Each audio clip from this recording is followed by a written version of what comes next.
السلام علیکم ورحمۃ اللہ وبرکاتہ۔ بسم اللہ الرحمن الرحیم۔ الحرارۃ لا تطاق، گرمی برداشت نہیں کی جا سکتی۔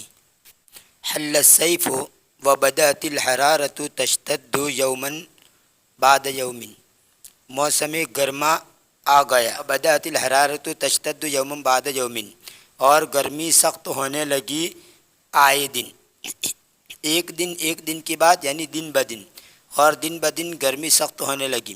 فصرنا نبحث عن الظل والبرودۃ فی کل مکان، پس ہم تلاش کرنے لگے سایہ اور ٹھنڈک کو ہر جگہ میں۔ وقد نذهب الى البحر او الغابۃ عندما یکون الذهاب ممکنا، اور کبھی کبھی ہم جاتے تھے سمندر یا جنگل کی طرف جس وقت جانا ممکن ہو۔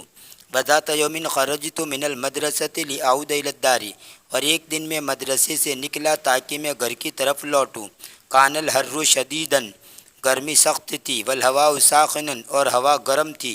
وضعت المحفظۃ علی رأسی، میں نے میرا بستہ رکھا میرے سر پر۔ ورحت اجری، اور میں دوڑنے لگا۔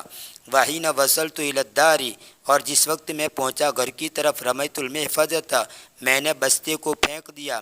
فاستلقیت علی الارض وانا الہس، اور میں زمین کے اوپر لیٹ گیا اس حال میں کہ میں ہانپ رہا تھا۔ کان جسمی یقطر بالعرق، میرا جسم پسینے سے ٹپک رہا تھا، یعنی جسم سے پسینہ ٹپک رہا تھا۔ وقمیصی ملتصقا بجلدی، اور میرا کرتا میری کھال سے چپکا ہوا تھا۔ اردت ان اشرب ماء باردا، میں نے ارادہ کیا کہ میں ٹھنڈا پانی پیوں۔ لیکن الثلاجۃ کانت معطلۃ، لیکن فریج بیکار تھا، یعنی بگڑا ہوا تھا۔ اردت ان استحم لکی ازیل العرق، میں نے ارادہ کیا کہ میں نہا لوں تاکہ میں پسینے کو زائل کروں، یعنی پسینے کو دور کروں۔ لیکن الماء کان قلیلا، لیکن پانی کم تھا۔ فتحت ازرار قمیصی، میں نے میرے کرتے کے بٹن کو کھولا۔ وبدأت اروح بالمروحۃ، اور میں پنکھے سے ذریعے ہوا لینے لگا۔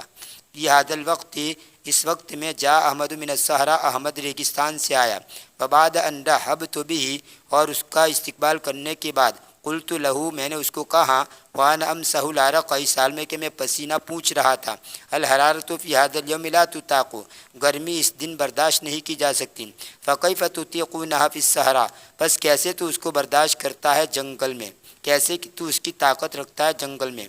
فقال احمد، تو احمد نے کہا، لو تعیش معنا مدتا تتعود علیہا، اگر تو ہمارے ساتھ ایک عرصہ رہے تو اس پر عادی ہو جائے، یعنی تو بھی اس کا عادی ہو جائے اور تجھے اس کی گرمی محسوس نہ ہو۔